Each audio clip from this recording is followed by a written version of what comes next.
Perkenalkan, nama saya Jonathan James Ruben dengan NIM 230247172 dari kelas 5T6. Pada kesempatan kali ini saya akan menjelaskan materi tentang pengambilan keputusan.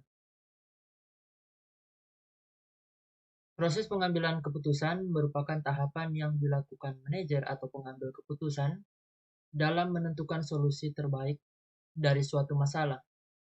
Menurut Herbert Simon, proses ini dibagi menjadi 3 fase utama, yaitu intelligent fase, yaitu mengenali dan mendefinisikan masalah. Kedua, desain fase, yaitu merancang alternatif solusi dengan bantuan model. Ketiga, choice fase, yaitu memilih alternatif terbaik dan menerapkannya. Kita masuk pada intelligent fase. Fase intelligence adalah tahap awal dalam proses pengambilan keputusan. Tujuannya adalah agar pengambil keputusan tidak salah langkah. Fase ini dibagi lagi menjadi 4 subfase utama, yaitu identifikasi masalah, klasifikasi masalah, penguraian masalah, dan kepemilikan masalah. Identifikasi masalah menghubungkan masalah dengan tujuan organisasi, membedakan antara masalah dan gejalanya, serta menganalisis data produktivitas baik historis maupun estimasi. Kedua, klasifikasi masalah.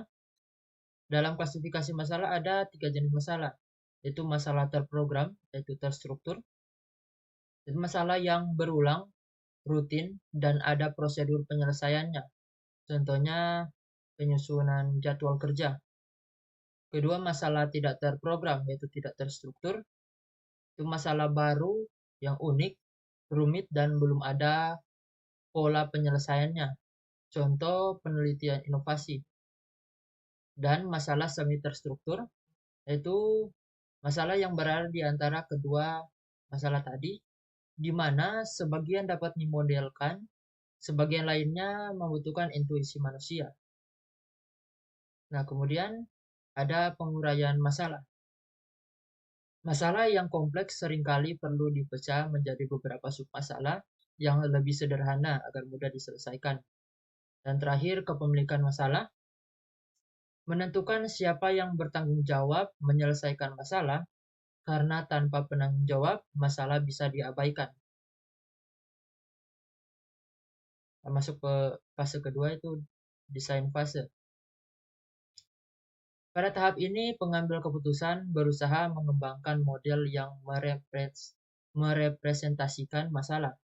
Model ini bisa berbentuk model matematis, yaitu untuk angka, persamaan, dan hubungan variabel, dan juga atau model kualitatif, itu berupa deskriptif verbal, skenario, ataupun diagram. Model sederhana biasanya lebih cepat, murah, dan mudah dimanipulasi, tapi kurang akurat. Nah, kemudian model kompleks membutuhkan lebih banyak data dan biaya, tapi hasilnya bisa representatif. Elemen-elemen dalam model ada 3, yaitu decision variables, yaitu pilihan yang bisa dipilih. Kemudian outcome variables, yaitu target yang ingin dicapai, misalnya laba. Kemudian terakhir uncontrollable factor, yaitu kondisi ekonomi, regulasi, dan kebijakan. Pada fase ini juga ditentukan prinsip pemilihan solusi, apakah normatif, yaitu mencari solusi terbaik secara teori, hasil optimal sesuai model, ataupun deskriptif, yang berfokus pada solusi praktis yang realistis meski tidak optimal.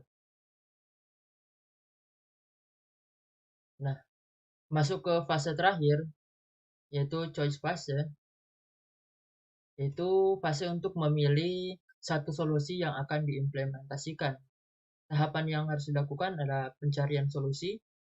Dalam pencarian solusi memiliki 4 pendekatan, yaitu pendekatan analitik, memecahkan rumus ataupun model secara matematis, kemudian algoritma, mengikuti langkah-langkah yang sudah baku, setelah itu pendekatan heuristik, aturan praktis yang tidak selalu optimal tapi lebih cepat, Yang terakhir, pendekatan blind search, yaitu mencoba semua alternatif tanpa strategi khusus. Kemudian tahapan berikut, evaluasi alternatif. Menilai apakah solusi sesuai dengan semua tujuan yang ada. Jika ada beberapa tujuan, perlu mencari keseimbangan atau trade-off. Kemudian tahapan ketiga, analisis sensitivitas. Itu menguji ketangguhan solusi jika ada perubahan kecil dalam parameter. Dan tahapan terakhir, analisis what if. Menyimulasikan dampak jika terjadi perubahan besar, misalnya kenaikan harga bahan baku. Hasil akhir dari fase ini adalah satu keputusan nyata yang dipilih untuk dilaksanakan. Baik, sekian penjelasan tentang materi pemilihan keputusan. Jika ada kesalahan kata mohon dimaafkan. Terima kasih.